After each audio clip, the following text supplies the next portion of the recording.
No, no es no. Got it. Ahora entran todos. Yo no sé por qué se salió, che. ¿Vas a empezar con la pantalla compartida, Marcé? Ahí está. ¿Sí? Sí. Buenas tardes. Hola, buenas tardes. Buenas noches. Buenas tardes, buenas noches para todos.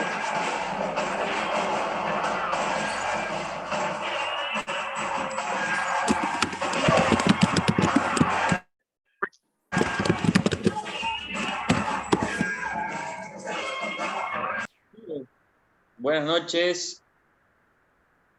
Carlos, ¿cómo estás? ¿Qué tal? Muy buenas noches, muy buenas tardes a todos.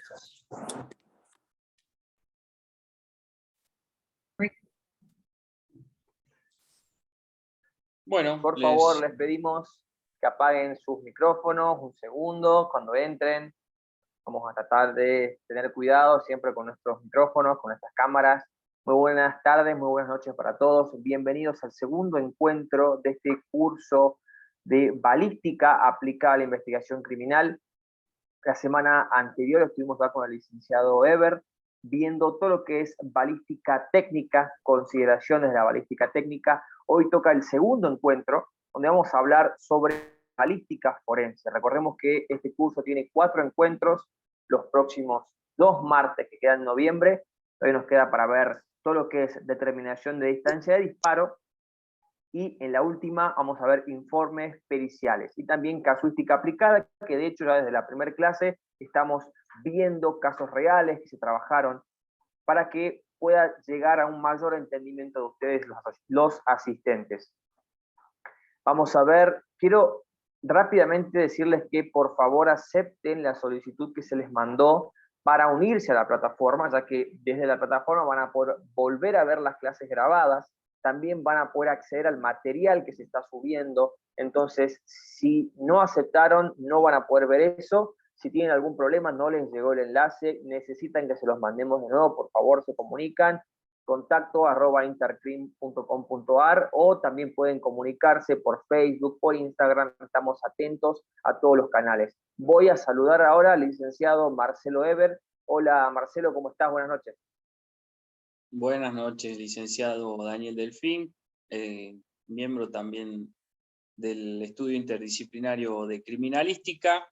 Bueno, les agradezco nuevamente por unirse a esta clase. Va a quedar grabada, así que seguramente ya les salió el cuadro de diálogo de Zoom. Y vamos a, bueno, está resumido, les armé una cartilla de esta clase un poco más completa en relación al tema del calibre, y esa cuestión va a ser para que ustedes tengan como material de consulta. Vamos a ver cosas básicas, fíjense, lamentablemente, como les mencioné la clase pasada, no podemos irnos tanto en los temas, y lo que más me gusta a mí es lo teórico aplicado a los casos prácticos que nos ha tocado trabajar desde el estudio, ¿sí? Entonces, bueno, sin más preámbulos, vamos a continuar con la clase, ¿sí? Bueno, ya estaba presentado desde la semana pasada. Hoy tenemos invitados especiales que son amigos que trabajan con nosotros a nivel nacional, material de consulta, siempre va y viene con estos colegas, así que un fuerte saludo para la licenciada Jacobi y el licenciado Carlos Fernando Sosa. Vamos a comenzar entonces. Como les decía, empezamos con lo que es calibre y después nos vamos a abocar al caso práctico, ¿sí? Mira, bien. ¿Qué es lo que vemos en esta imagen? ¿Sí? Es lo que inspiró el tema del calibre, ¿sí? Este es un arma de avancarga con el calepino, que es lo que envuelve a la bala esférica esta de plomo, ¿sí? En el interior se colocaba la pólvora y se producía con una mecha la ignición y se producía Ahí Figueroa me está escribiendo la pantalla. Fíjese si puede evitar ese fenómeno. Nos pasó la vez pasada con el licenciado Olavarría. No sé por qué se puede hacer eso, es muy, muy interesante. Porque se puede dibujar en la pantalla, es muy, muy interesante. Bueno, ahí está Figueroa, buenas noches. Bien, continuemos. Me desconcentré un poco.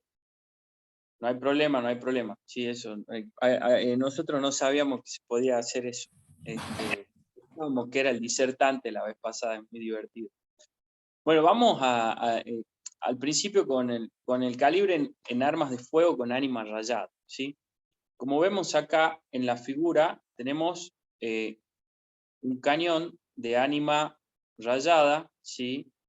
Y en contraposición en la otra imagen, ¿sí? Tenemos un tipo de cañón destrógiro y un tipo de cañón levógiro, ¿sí?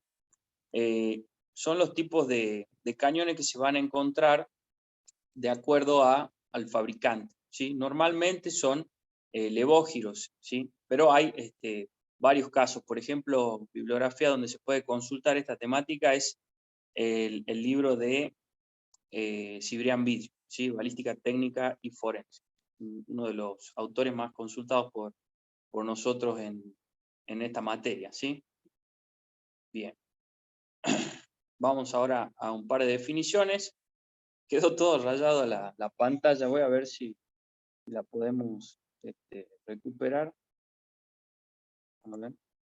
Quedó rayada la pantalla. Todo rayado. A ver, veamos si.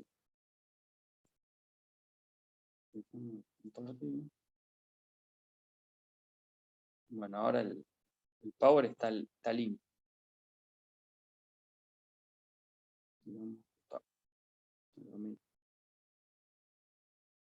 A ver. Bien. Ahora sí, ya está limpia la pantalla. Ahora vamos el puntero. Bien. Calibre, entonces, ¿qué es el calibre? Es el diámetro del ánima interior, ¿sí? De los cañones en armas de fuego con ánima rayada. ¿Cuál es? Algo hemos hablado en la clase anterior del tema, someramente, porque, como les decía, no podemos demorar tanto en la temática, pero ¿cuál es la función del rayado del cañón? Primero es que la punta o bala o ojiva encastre sí, en la recámara, en el cañón, y de esa forma, cuando se produzca el disparo, atraviese la misma y adquiera un sentido de giro, ¿sí? ¿Qué es lo que va? Vamos, si querés, igual yo tengo que ver después, preparásela. ¿Qué es lo que va a permitir ese giro? Le va a dar estabilidad al proyectil, ¿se acuerdan, no? Lo que vimos un gráfico también que nos indicaba y nos mostraba cómo es esa situación, ¿sí? También se puede expresar como la distancia entre estrías opuestas. Hay otras denominaciones de lo que es calibre real, el calibre nominal. Vamos a ver lo que es el calibre real.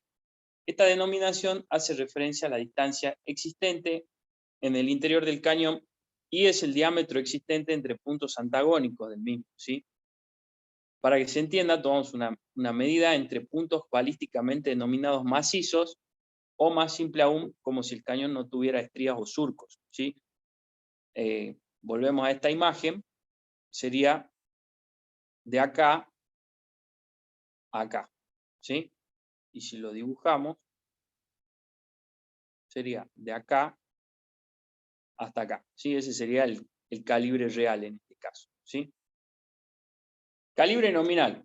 En contrapartida, el calibre nominal va entre los bajos relieves, o lo que se denomina estrías, ¿sí? Y es entre estrías opuestas, como les dije anteriormente. Entonces sería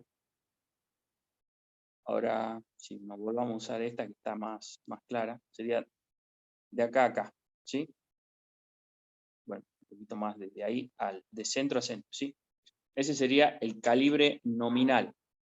¿Para qué nos sirve? Bueno, para determinar, por ejemplo, a través del proyectil, qué tipo de arma ha sido la que ha realizado el disparo. Puede ser un revólver, una pistola de puño, un arma larga, ¿sí?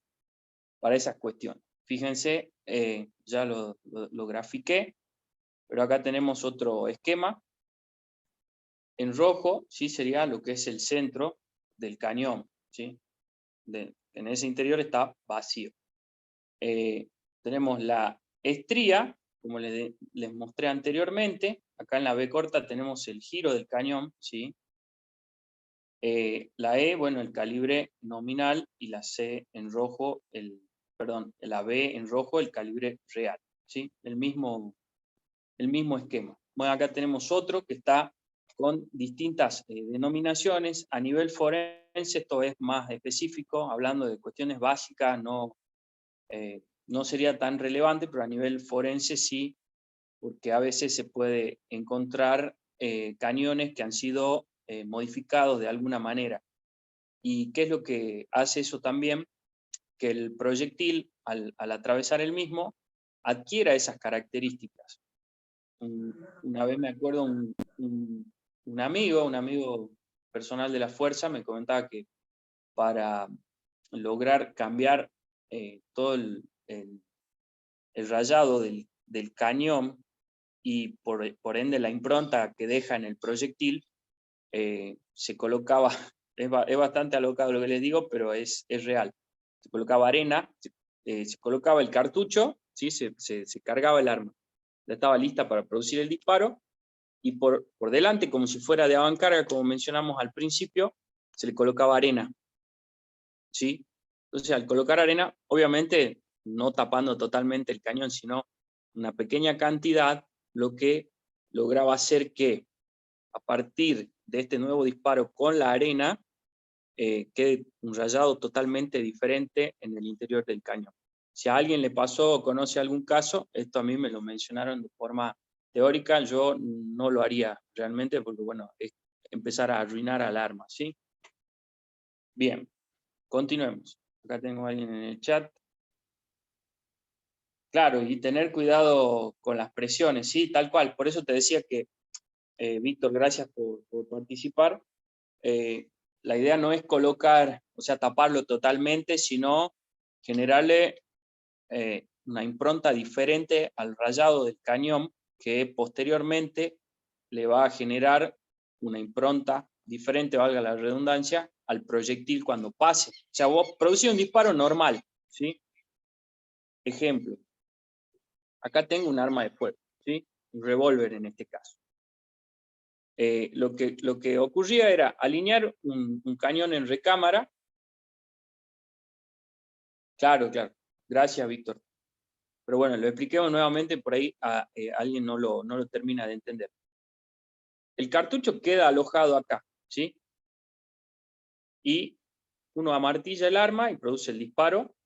Sale normal el proyectil, ¿sí? Tengo acá proyectiles disparados. Uno así es. Sale el proyectil normal, fíjense que ahí encastra a presión, ¿sí?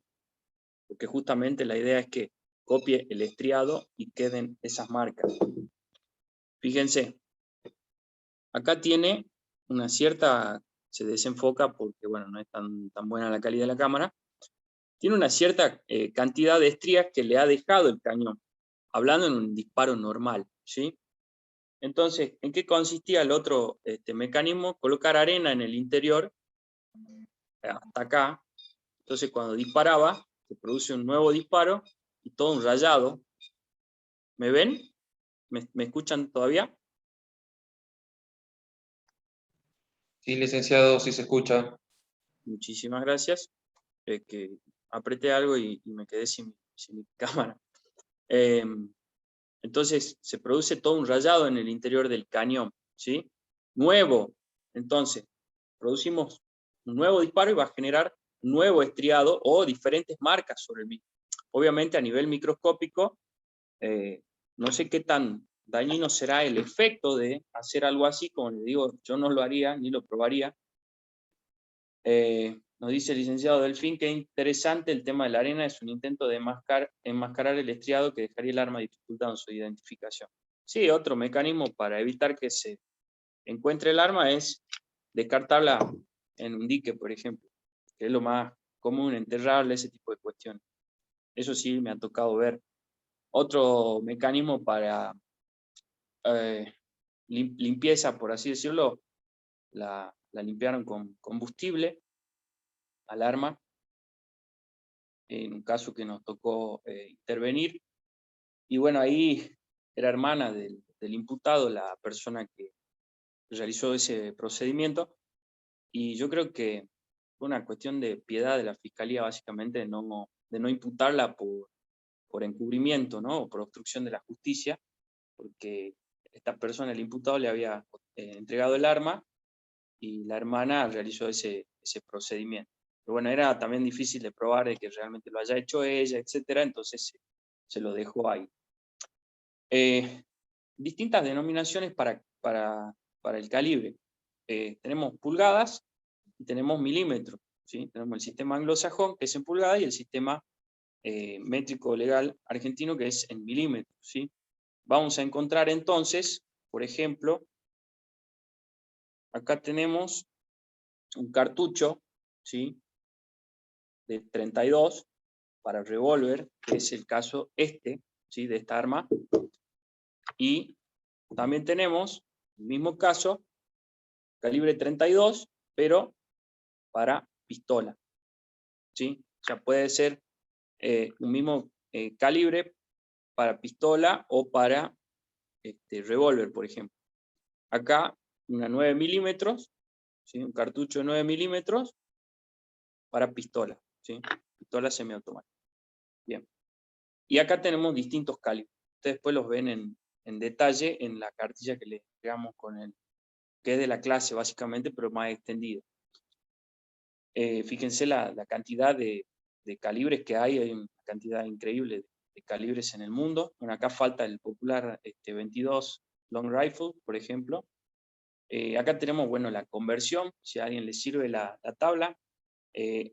Las pulgadas, para convertir a milímetros, hay que multiplicarla por 25,4 milímetros, ¿sí? O sea, una pulgada son 2,54 centímetros o 25,4 milímetros. Bien. Otros ejemplos de los mismos calibres, tienen más extendido en la cartilla, como mencionaba anteriormente, es el mismo proyectil para un revólver y una pistola. Proyectil, bueno, bien, doctor, acá hemos hecho la diferenciación de lo que es un cartucho, que es esto, ¿sí?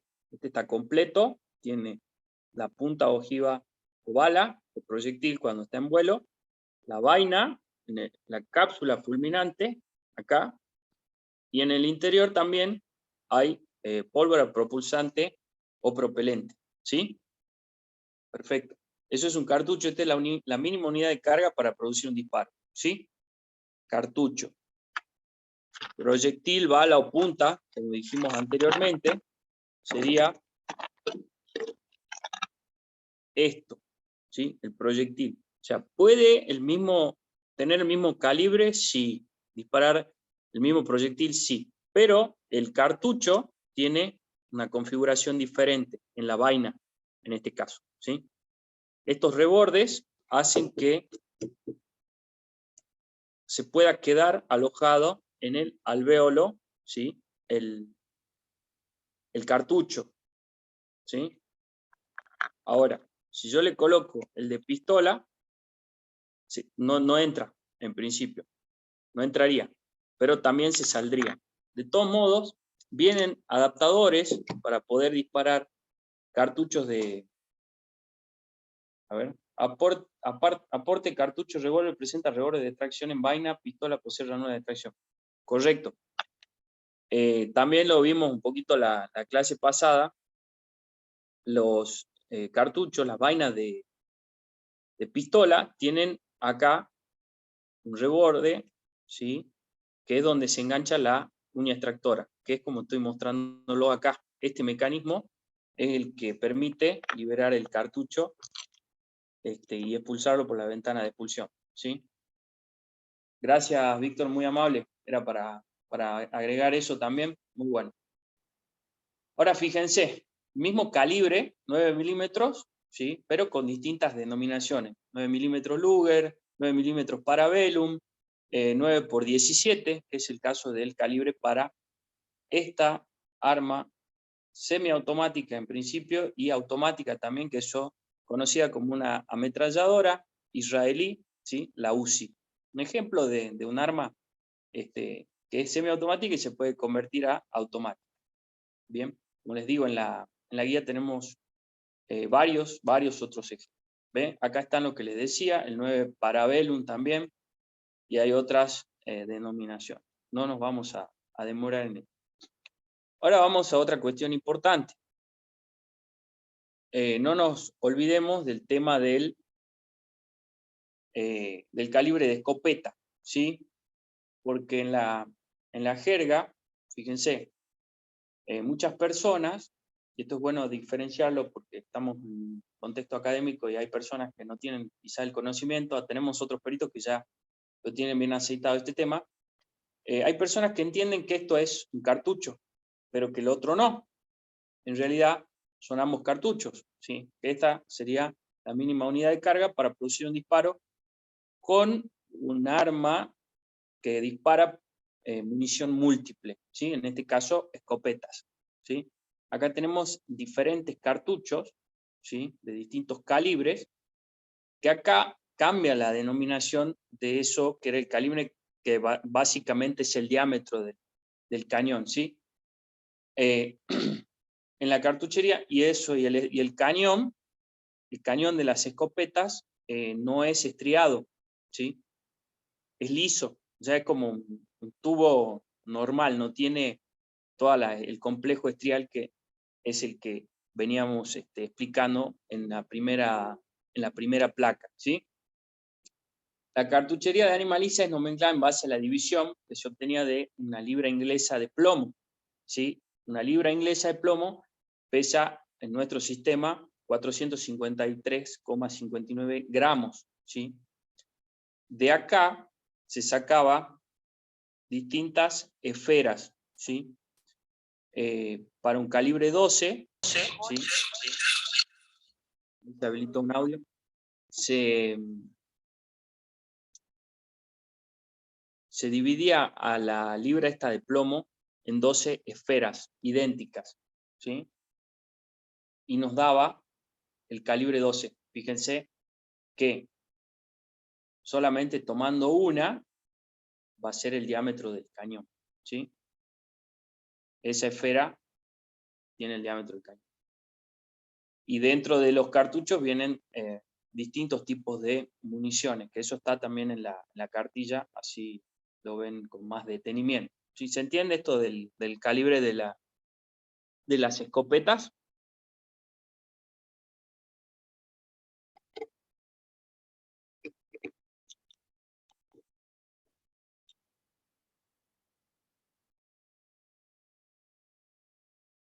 También veo si seguimos en línea, de paso, todo el tiempo. Gracias, Federico, me encanta cuando hay participación. Gracias, Carlos, muy amable. Bien, bueno, estos esquemas están regados en internet y son bien, bien sencillos de entender, ¿no? Bien. Ahora. Bien. Bueno, ahora vamos a meternos de lleno en... ¿Por qué hablamos de balística interior desde el punto de vista pericial? Porque vamos a relacionar el tema era importante hablar del calibre como parte teórica de introducción. Ahora vamos a ver en un caso donde estuvo involucrado un revólver, ¿sí? Y nos metemos en esta teoría de lleno, que me parece muy interesante y muy valiosa, ya que muchas veces esto es un tema de disputa y para el perito es importante realizar las diferenciaciones correspondientes, ¿sí? Bien. Disparos accidentales e involuntarios.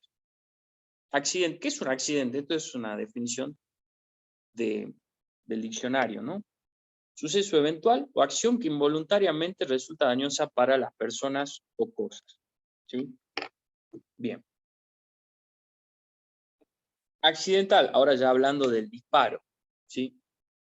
Es un disparo no deseado, originado por desperfectos mecánicos u otros fenómenos físicos independientes al tirador. ¿Sí? Ahora vamos a ver algunos ejemplos de esto que estamos describiendo. Necesito, sí, Carlos, sí, la clase queda grabada, sí, efectivamente. Lo mencionamos al principio. Gracias igual por consultar y de paso chequeamos que la clase está siendo grabada, sí, ahí se la ve a la nube un tilde rojo que titila. Está siendo grabado. Bien. Bien, entonces, eso es un disparo accidental. Ahora vamos a ver los ejemplos como les decía. Involuntario. No intervino voluntad del tirador, pero no obstante lo cual el fenómeno no fue independiente de su accionar, ¿sí? Esto es un tema discutible desde todo punto de vista. Ahora vamos a ver, como les digo, los ejemplos. Y un disparo normal o voluntario es aquel que se concreta mediante la voluntad previa del tirador y sin importar deficiencias o anormalidades que pudiera presentar el arma. Quédense bien con esto, ¿sí? Quédense bien con esto. Va a ser un tema de discusión normal. Bien. Y ahora desde el punto de vista técnico-científico, ¿sí? Vamos a ver el disparo accidental desde este punto de vista. Cuando ocurren este tipo de disparos, son casos de muertes violentas o lesiones graves a consecuencia de disparo de arma de fuego, en los que se alega que el arma se disparó de forma accidental. En virtud de ello, se suele solicitar como objeto o punto de pericia determinar si dicha arma se puede o no disparar en forma accidental. Pero otros factores de orden objetivo podrán hacer sospechar a prima facie si el disparo ha sido accidental o voluntario, ¿sí? Una de las cuestiones a definir acá es como punto de pericia y está relacionado al funcionamiento del arma, ¿sí? En principio hay que ver el perito en un contexto de seguridad, en principio, siempre es fundamental este tema, en un polígono adecuado a tales fines, va a producir el disparo con el arma secuestrada, ¿sí? Con el fin de determinar si es apta para producir ese disparo, ¿sí? También, en la medida de las posibilidades, se considera como materia importante de que se consigan cartuchos del mismo lote del que fue disparado que puede haberse encontrado en mampostería, bueno, si se ocurrió en la vía pública, en un árbol, en la víctima, ¿sí? Ese tipo de cuestiones son importantes. En un vehículo, ¿por qué no? También.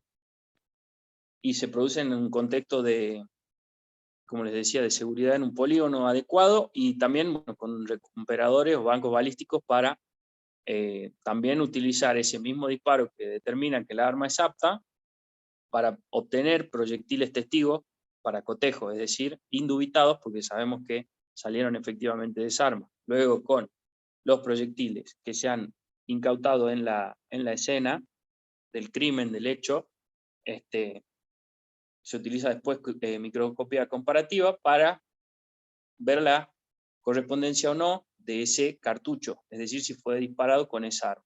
¿Sí? Bien. Continuemos. Desde la criminalística y la balística forense, un disparo accidental es aquel resultante de un disparo eficaz producido por esa arma, pero que no tuvo como causa determinante el accionamiento normal, intencional o no, del mecanismo de disparo de la misma. ¿Sí? Vamos al ejemplo. Es importante también describir en el examen pericial y demostrarlo de forma objetiva e incuestionable que el arma examinada fue la que produjo el disparo. Ahora, en situación de que se produce un disparo accidental, no he visto pericias de colegas que hayan realizado, por la peligrosidad de la misma, que hayan realizado, por ejemplo, dejar caer el arma para ver si se dispara sola, ¿no? Esa sería una de las cuestiones que podría ser considerada como accidental, ¿sí? Bien. Bueno, como conclusión pericial en estos casos, será que el disparo no fue accidental independientemente de la significación que pueda tener el punto de vista jurídico penal, pero bueno, ahí hay que demostrar y siempre va a haber en el sistema adversarial distintas teorías del caso que van a llegar a juicio, ¿sí? Bien. Los ejemplos ahora sí. El arma se disparó al caerse el mueble donde fuera colocado. Ese sería un ejemplo, como les decía, por lo arriesgado que es ese procedimiento. Nunca vi que hayan hecho una prueba de disparo para ver si el arma se dispara sola al caerse, digamos. Se cayó de un bolso pistolera, siempre por un fenómeno externo, ¿sí? Donde no está involucrada, acuérdense, la voluntad del tirador. Se cayó el arma al dejar abierto el bolso, la pistolera, bandolera o la caja, ¿sí? Cuando se procuraba tenerla, se accionó el martillo de percusión por haberse enganchado dentro del mismo, eso también puede ocurrir, un choque violento contra algún obstáculo, ¿sí? Algún defecto de su mecanismo, en el ejemplo anterior que tenía en la mano, este revólver Colt, y bueno, hay corrientes que indican que el mejor seguro del arma es el que no tiene, básicamente porque está hecha y diseñada para producir el disparo. Entonces, hay empresas que directamente no tienen seguros, ¿sí? Entonces, pero si hay, acá nos consulta el licenciado Delfín si considero necesario realizar esta prueba de disparo en todos los casos que involucren armas de fuego, independientemente de que sean accidentales o voluntarios. Sí, siempre es recomendable disparar el arma. Es muy valiosa toda la información que involucra ese disparo de estudio, ese disparo indubitado, como les decía. Vemos si los mecanismos de funcionamiento del arma están aptos. Me ha tocado disparar con una escopeta calibre 12. Hace poco, lamentablemente, no lo vamos a poder mostrar ese caso, no fuimos a juicio todavía, pero que se encontraba en muy malas condiciones. Entonces, inclusive al no cerrar bien, era con cañones yuxtapuestos y los martillos de percusión, si no se cerraba bien manualmente el arma, no trababa bien, quedaba alejada el culote de la vaina y entonces el martillo no golpeaba con la fuerza necesaria para iniciar la cápsula fulminante, es decir, el disparo, y bueno, no se producía. Entonces, ahí ya hablamos también de que el arma, digamos, se encuentra en funcionamiento, sí es normal. Posiblemente diríamos que no, o sea, tiene un funcionamiento anormal, porque el tirador tiene que involucrarse para conectar mejor la recámara, en este caso el cañón, con los martillos para que se produzca el disparo, ¿sí? Entonces, sí, es muy valioso y muy importante hacerlo independientemente de que sean accidentales o voluntarios. Y también en la situación de accidental va a ser el análisis de determinar si esos mecanismos justamente funcionan de forma adecuada y ya hablando en grados de certeza o de probabilidad de determinar si es posible que se produzca un disparo accidental con esa arma, ¿no? Bien, muchas gracias por la pregunta. Es bueno que haya este feedback de modo que tengamos una clase más enriquecedora. Casos alegados de tiro involuntario, voluntario con efectos no deseados. Celosidad de la cola del disparador. En la cartilla tenemos descrito lo que es celosidad del disparo, sí que es la fuerza necesaria para presionar la cola del disparador, ¿sí? Es decir, para que se liberen los mecanismos del disparo y se produzca el mismo, ¿sí? Eso sería la celosidad. Ahora, de tablas, existen distintas tablas de acuerdo al fabricante, también al manual del arma, que nos indican el grado de celosidad. Hubo un tema de discusión en un curso pasado, donde charlamos con nuestros colegas que les mencionaba al comienzo, en el cual se hablaba si las armas de tiro deportivas terminan, digamos, teniendo algún tipo de agravante en un juicio donde puedan llegar a estar involucradas debido a la gran celosidad que tienen la cola del disparador para producir el disparo. Porque la persona que hace tiro deportivo en competición,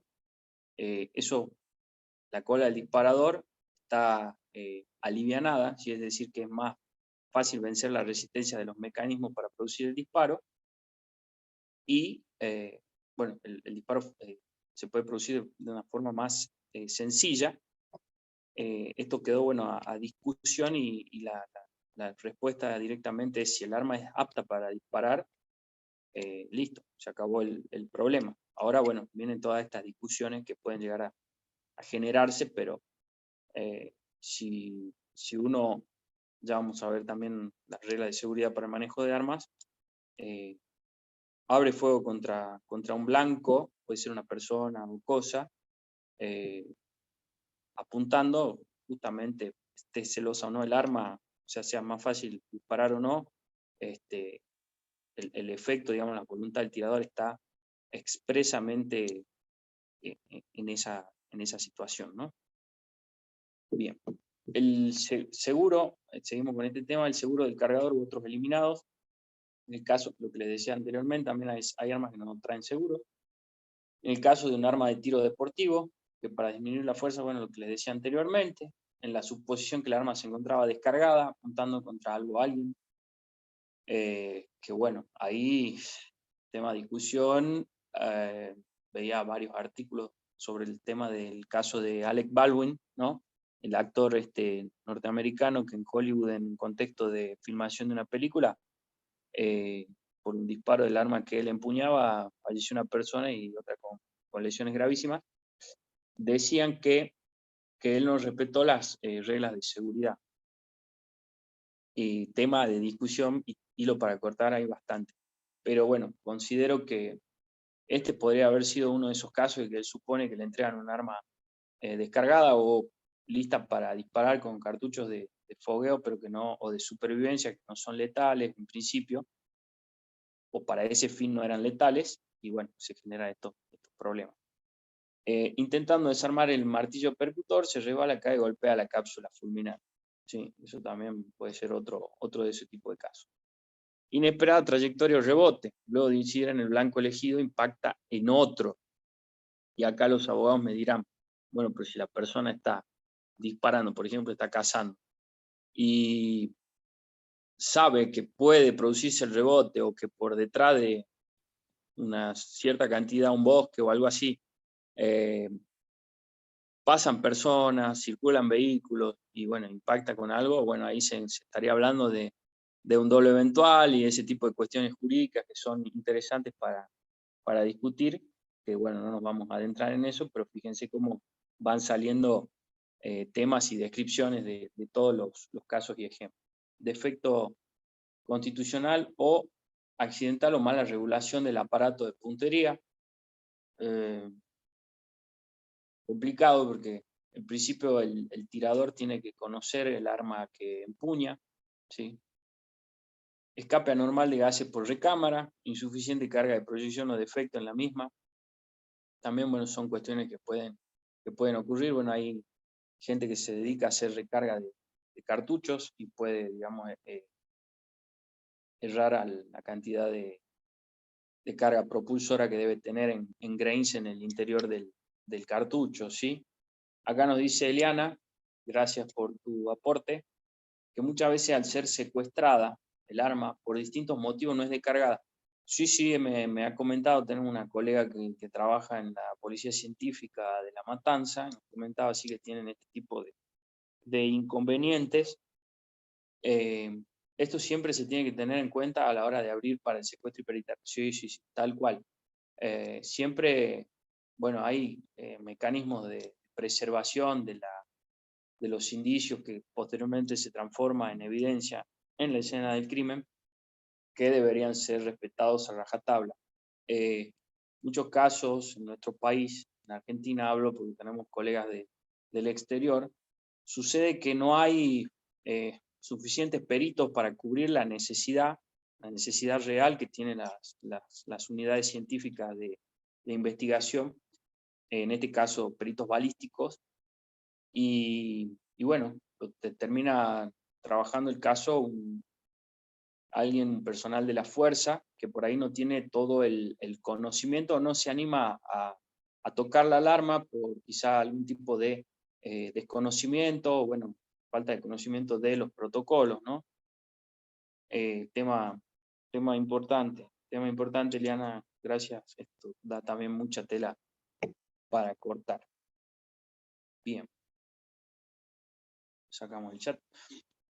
Disparo en ocasión de hacer molinete o balanceo con el arma. Bueno, es que eso sería una falla en las normas de seguridad. Siempre cuando vemos los casos, nosotros analizamos la posibilidad o no de la persona de manipular esa arma, de cómo lo hace, de si puede llegar a estar capacitada para hacerlo, o por ejemplo, dependiendo del tipo de arma, me tocó darle este revólver Colt 32 que le mostré a una persona que al empuñarlo me dijo qué pesado que es. Le digo, sí, es que es un arma de fuego que sufre calor al producirse el disparo, grandes presiones también, y es de un metal muy, muy duro y muy poderoso. Hay otras armas de polímero en la actualidad que cumplen con la misma función y trabajan bastante bien. A ver, vamos a ver. Acá nos dice la doctora, gracias doctora, impecable su intervención. ¿Cómo se levanta un arma de fuego? La doctora Sandra Beatriz González. En la escena del hecho, ¿cómo se levanta un arma de fuego en la escena del hecho o escena del crimen? En principio, puede suceder que el arma haya tenido un solo cartucho, ¿sí? O produjo un solo disparo, liberó la vaina, hablando de una pistola, ¿sí? La vaina la podemos ver en los alrededores, en la escena, siempre hablando de supuesto de forma general, de forma práctica, que es la forma que encuentro yo de que eso se nos grabe, ¿no? en la mente. Está esa pistola, estamos con una vaina, hay un proyectil en la pared, ¿sí? Y el arma en la mesa. Y una persona fallecida que fue atravesada por ese proyectil que ahora está en la pared, ¿sí? En principio, el perito debe hacer un barrido general y luego un barrido específico en la escena, ¿sí? Esto está en los protocolos, en el manual de preservación de la escena del crimen de los ministerios públicos, que ha sido publicado hace un par de años atrás. Después se los pongo a disposición, quizá hay colegas también del exterior que les interesa ese protocolo. Es muy, pero muy interesante cómo están todas las cuestiones de preservación, ¿no? De los indicios. Entonces, en principio se hace el barrido de la escena, se documenta a través de actas con testigos, la ubicación del arma primero, y eso es lo primero que se tiene que documentar, con fotografías también, con fotografías con testigos métricos, ¿sí? En los lugares más avanzados hay, por ejemplo, en Mendoza, si no mal recuerdo, tenían 2 escáneres láser faro, y bueno, hay otras policías científicas también que están comenzando a incorporar este tipo de tecnología. En el sur me acuerdo también cámaras 360, y se documenta la escena, ¿sí? Una filmación también, eso lo habíamos visto en la clase número 1 la posibilidad de la inspección del lugar, de acuerdo al artículo 293 del Código Procesal Penal de Salta. También les dejamos a disposición el de Nación, que es de Argentina, que es bastante parecido a lo que dice en relación a la temática. Eso sería una de las cuestiones. Luego, chocan dos cuestiones contrapuestas, que son el levantamiento de rastros y el ADN, ¿sí? Una de las cuestiones a considerar que nos tocó la vez pasada era dividir el indicio, o sea, que en este caso era evidencia, en dos, ¿sí? Una parte para rastro y una parte para ADN, ¿sí? Entonces, en los lugares plausibles de realizar un hisopado para posteriormente que se realice un cotejo de ADN, realizar ese procedimiento, es decir, un hisopado. Y luego el levantamiento de rastro con, lo que ocurre es que los polvos reactivos que se utilizan para el levantamiento de rastros van a destruir las huellas que haya, ¿sí? Las huellas dactilares o palmares que haya en el arma, ¿sí? Fíjense esa diferenciación. Luego, hay que ver si el arma tiene algún cartucho en recámara, si quedó trabada. Puede también pasar eso, que se vayan realizando varios disparos y la vaina se trabe en la ventana de eyección, ¿sí? Entonces hay que ver si también no quedó otro cartucho mal colocado o no alineado en recámara. Entonces siempre desactivar el arma por seguridad, ¿sí? En los casos de pistolas, estamos hablando en este caso, se remonta a la corredera, se vacía el arma, se verifica la recámara de que no tenga un proyectil, ¿sí? Un cartucho, y se le saca el cargador. En principio sería lo más adecuado. Y luego para el transporte se utilizan cajas. Se puede hacer todos estos procedimientos en la escena, o bien sacarle el cargador siempre con guante el perito. A su vez, por ejemplo, en el Ministerio Público de acá de Salta, los profesionales que trabajan están todos dentro del banco genético, entonces digamos, sus rastros genéticos son descartados cuando se realiza el procedimiento de ADN, ¿sí? Perdón, bien. Acá nos dicen, terminamos esa pregunta que va relacionada, continuamos. Un suicidio con un arma semiautomática, hay que desactivarlo. Sí. Sí, porque justamente lo que le estaba mencionando, de que eso puede ocasionarse algún tipo de accidente. Después, estos procedimientos, decíamos, en la escena. Se utilizan cajas, se le coloca precinto en el interior de la recámara también, para establecer de que está desactivada y sin cartuchos el arma, y ahí se transporta en bolsas de papel en principio, ¿sí? No hay inconveniente con el plástico porque no hay mucho inconveniente en cuanto a la humedad, y bueno, hay que depende también del depósito, de cuánto tiempo va a demorarse en realizar la pericia, pero normalmente se utilizan sobres de papel madera, ¿sí?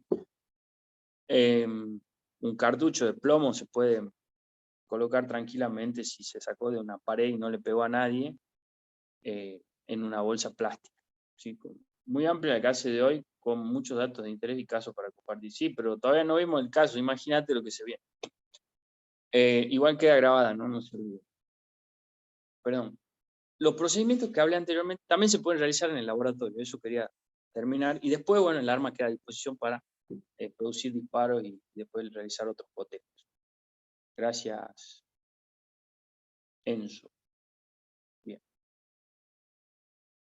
Pero sí, es como les digo, da mucha tela para cortar.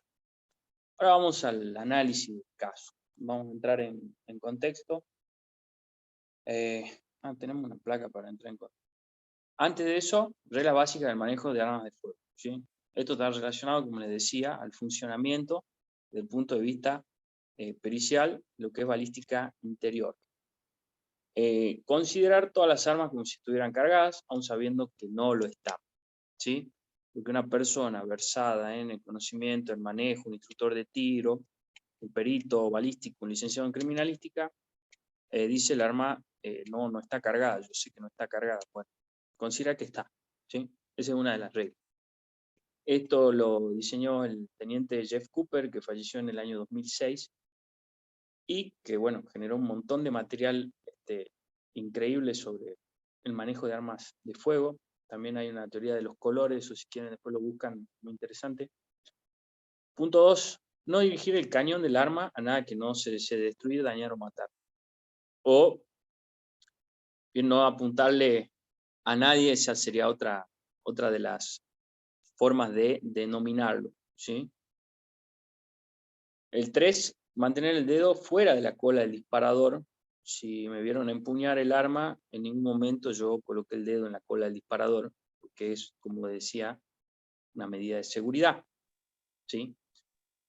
El número 4 dice que es presionar la cola del disparador, habiendo identificado positivamente el blanco, verificando lo que hay atrás, adelante y a los costados, ¿sí? O abrir fuego contra blanco seguro era otra de las formas de denominarlo, ¿sí?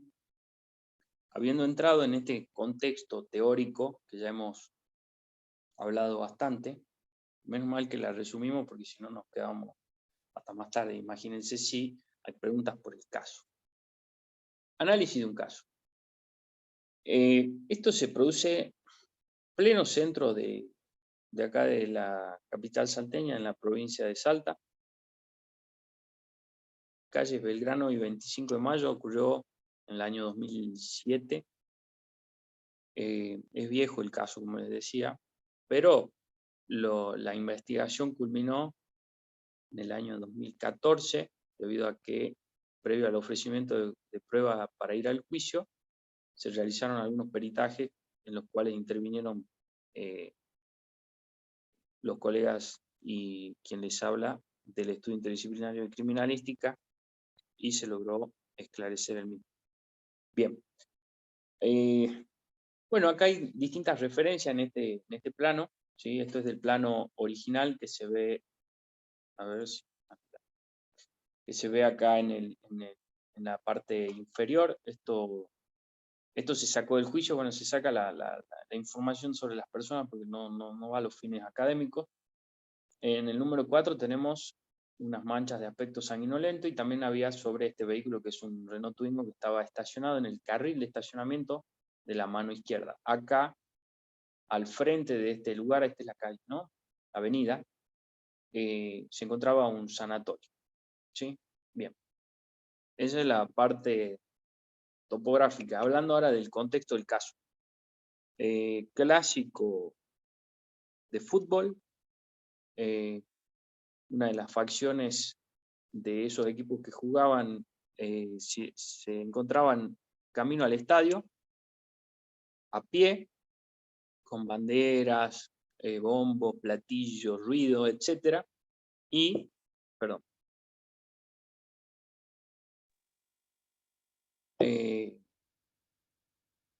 se produce un disparo con arma de fuego, cae una joven tendida en ese lugar, la cruzan directamente al frente, donde era el sanatorio, donde, bueno, directamente se firma el certificado de defunción, ahora vamos a ver por qué, y, o sea, llegó fallecida por la gravedad de la herida, ¿sí?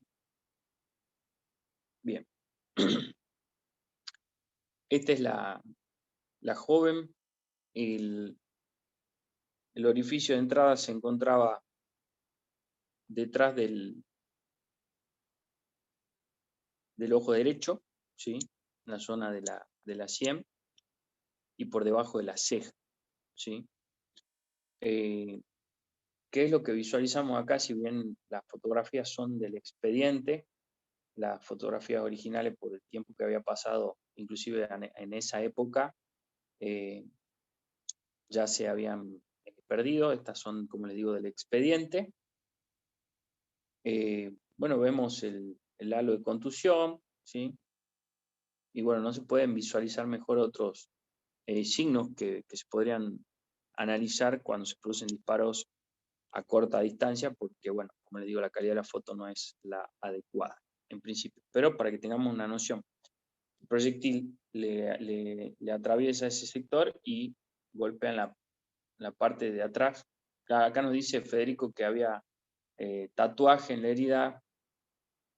Ahora vamos a ver, gracias Federico, eso también ya lo vamos a ver cómo lo definimos, lo describimos a estos fenómenos, ¿sí? Los signos que se producen cuando se dispara a cortas distancias, ¿sí? Algo mencionamos la semana pasada también.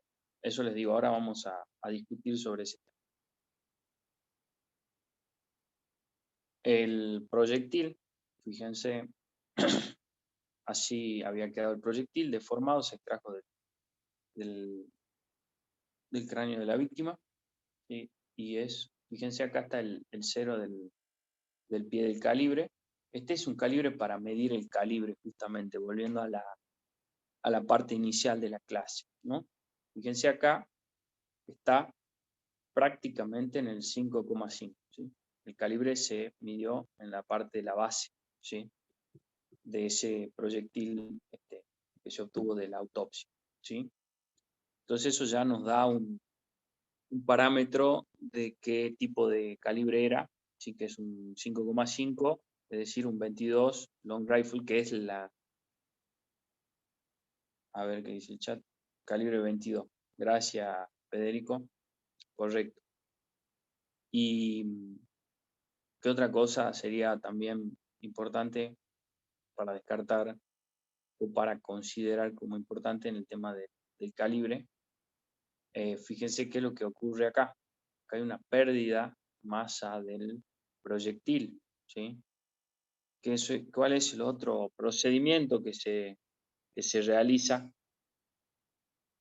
Participación.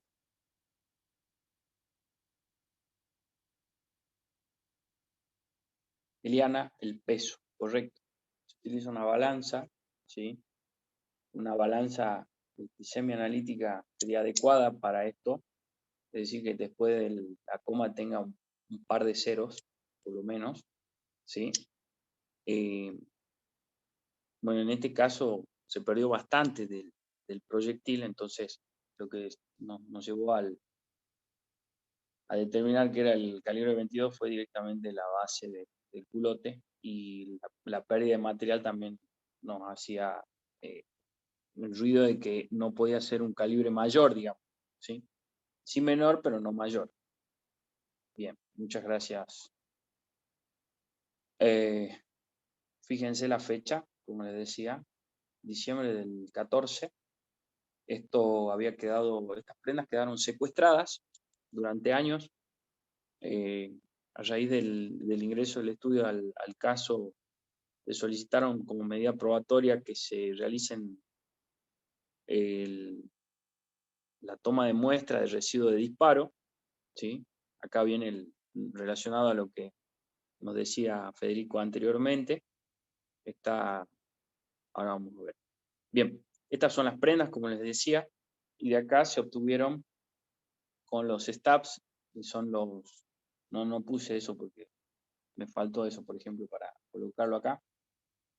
Son los dispositivos que se utilizan para recolectar los residuos de disparo, ¿sí? Bien. Esta es el arma que estuvo involucrada en el caso.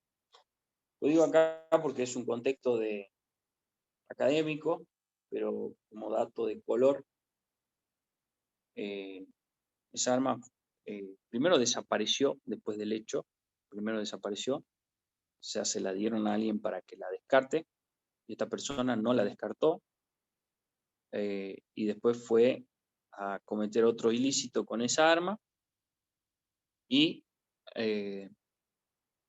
tuvo ciertos inconvenientes que son los que estamos acá leyendo y viendo, y se la quitó la persona que estaba siendo asaltada, y luego fue reducido por otras personas y se secuestró el arma. De ahí se pudo obtener el arma para realizar los cotejos y después el análisis de microscopía comparativa para determinar que esa era el arma homicida en este hecho. Bueno, 7 años demoró este juicio, ¿no? Bueno, el otro hecho que era un robo agravado, ¿sí? Por el uso de arma de fuego, sí. Bien. Después de que terminó ese juicio anterior, esta arma fue destruida. Sí, escuchan bien. Se ordenó la destrucción. El juzgado ordenó la destrucción, siendo que estaba involucrada en un caso inclusive de mayor envergadura, que fue uno de los casos más mediáticos de ese año y de quizá los últimos años, en Salta, ¿sí? Bueno, como dato de color. Ahora vamos al tema. Esto lo recordé hace unos días y no quería dejarlo pasar porque me parece muy enriquecedor y muy interesante de que nosotros también como peritos, una vez que se termina el trabajo, quizá a veces incorporar una nota al fiscal o al juez de instrucción o al juez de garantías para que se resguarde nuevamente el arma en el depósito judicial y que no se permita que ocurran estas cosas. Siempre los errores nos sirven para aprender en este contexto, como les mencionaba. La marca del revólver es Galant, ¿sí? 22 largo, lo que decíamos, de industria nacional, ¿sí? Con capacidad para 8 cartuchos, ¿sí? En su interior, bueno, se encontraban vainas servidas, se encontraban un cartucho percutado, pero no disparado, ¿sí? Algo que ya nos empieza a hacer ruido en relación a ese funcionamiento. Luego, al final del juicio, 10 días después, tiene que dar a conocer el juez los fundamentos de la sentencia. Entonces, esto extraído de la sentencia, el párrafo del inferior nos dice: sometido a prueba de aptitud y funcionamiento en mecanismo de simple acción, el mismo es normal. Y ahora habilitamos acá está el arma, ¿sí? Acá está el arma. Bueno, primero revisamos de que no hay cartuchos en los alvéolos, ¿sí? Simple acción. Perdón, vamos a darlo así. Simple acción. Uno coloca el martillo, ¿sí? Acá está la púa que va a golpear la cápsula fulminante, libera el mecanismo y se produce el disparo. En simple acción el funcionamiento era normal. Ahora, en doble acción, ¿qué es doble acción? Cuando el dedo se coloca en la cola del disparador. Acá yo estoy medio incómodo, pero bueno, es para que lo vean en el video. Sí lo ven, ¿no? Porque no sé cómo va a salir esto después en la filmación. En doble acción, ¿sí? En este movimiento que tendría que salir el disparo, no salía, ¿sí? Entonces, a ver. Gracias, Federico, gracias, Enzo. Se ve perfecto, perfecto. Bueno, eso es doble acción, para que tengamos la diferenciación bien clara. Lo que quería es hacerles un video de esto, de cómo funciona esta arma, pero bueno, ya que estamos en este contexto, ya queda, por ahí va a ser más prolijo agregar después un video, lo podemos hacer también. En doble acción, en algunas ocasiones, el percutor golpeaba el sector donde se aloja el fulminante, pero el disparo no se produce. La semana pasada hablamos un poquito de fuego anular y de fuego central, ¿sí? Estos cartuchos, este tipo de arma, este revólver, es de fuego anular, ¿sí? Entonces, el martillo golpea en los sectores periféricos de la vaina, ¿sí? Entonces, en esa situación, el disparo no se producía. Tengamos en cuenta esto hablando del funcionamiento, o sea, que tenía un funcionamiento defectuoso o anormal, ¿sí? El revólver. Ahora, perfecto, perdón. Bueno, en este caso a mí me tocó ser consultor técnico, es decir, que estuve con la abogada, estábamos por la querella en este caso, es decir, por la víctima. Y esta era la situación. Hacer que los peritos se luzcan, describir el funcionamiento del arma, al describir la microscopía comparativa, al describir el análisis de residuos de disparo, y lograr determinar la distancia a la que se encontraba la persona, determinar esa voluntad, ¿no? Esa situación en la que se produjo el disparo, ¿sí? Entonces, algunas de las preguntas que se hicieron en el juicio, uno de los ejemplos es: ¿el resultado positivo del cotejo del proyectil incriminado con los testigos disparados con el revólver Galan 22 Long Rifle fueron categóricos? Sí, la respuesta fue sí, porque como les mencioné, se pudo obtener el arma homicida, se pudieron realizar pruebas de disparo, obtener proyectiles testigos y hacer el análisis comparativo. Si poseía desperfectos mecánicos, lo que ya describimos con antelación, el tambor tenía un inconveniente al girar entre disparo y disparo, ¿sí? Entonces, también describir las características del disparo accidental, no por nada analizamos ya esa información en la primera parte de la clase, ¿sí? ¿Por qué sería de carácter accidental o no? Entonces todos ya fueron llevando sus conclusiones a que el disparo no fue accidental, ¿sí? Porque acá no es que el arma se cayó al piso, los testigos no dijeron eso. Había una persona que se encontraba, vamos a la topografía nuevamente, que se encontraba acá en el interior del... Esto era un edificio en construcción, ¿sí? Era el sereno del edificio, esto era de noche, eran cerca de las 9 de la noche, y pasaba por acá la barra para ir a la cancha, y pudo visualizar que venían las dos personas cercanas unas con otras, desplazándose de forma peatonal, ¿sí? Y más atrás venía otra facción, otra cantidad de personas, y más adelante otras que venían con la bandera, y etcétera, ¿sí? Bien. Acá hay el mecanismo en doble acción no funcionaba debido a que el tambor no alineaba al girar. Nos consulta Eliana si el mecanismo en doble acción no funcionaba debido a que el tambor no alineaba al girar. Le faltaba fuerza, ¿sí?, a la aguja percutora, y tenía ese inconveniente al girar. Pero si se lo ayudaba manualmente, se volvía a alinear el siguiente cartucho, ¿sí? Entonces podía pasar de que a un cartucho que ya había sido percutido, de la vuelta, ¿sí? De la vuelta, y en esa zona que ya está debilitada la vaina, vuelva a golpear, y ahí sí se produciera el disparo. Fíjate de interesante esa pregunta que vos hacés y cómo nos lleva a mejorar todavía las conclusiones categóricas en relación al tema de que el disparo no fue accidental, ¿sí? Gracias, Elian. ¿El desperfecto mecánico hace posible el disparo accidental? No. Fíjense por qué. Porque si yo lo ponía en simple acción, no había mecanismo que hiciera que el disparo se produjera, ¿sí? Siempre va a ser el dedo en la cola del disparador, el enganche en la ropa, por ejemplo, ¿sí?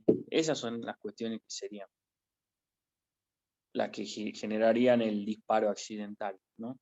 Consecuentemente, es mayor la posibilidad, otra de las preguntas, consecuentemente es mayor la posibilidad de que el disparo haya sido efectuado en simple acción, es decir, montando el martillo manualmente y presionando la cola del disparador. La respuesta es sí.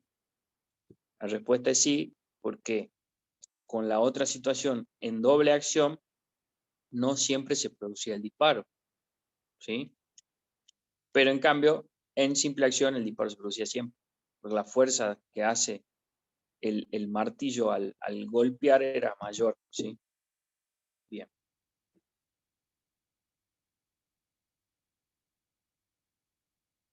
Otra pregunta: ¿a qué se refiere cuando descarta el disparo accidental con otro fenómeno físico independiente del tirador? Lo que hablamos en la teoría anteriormente. Sí o sí tenía que colocar el dedo en la cola del disparador la persona que empuñaba el arma. ¿A qué se refiere con que el grado de celosidad del revólver se encuentra dentro de los parámetros normales? Bueno, esas son las preguntas relacionadas a la celosidad del disparo. Eso está en la cartilla, bien clarito, bien sencillo, para que lo vean y que ya lo explique. La celosidad de un arma de fuego es un elemento que se valora al momento de determinar la accidentalidad del disparo.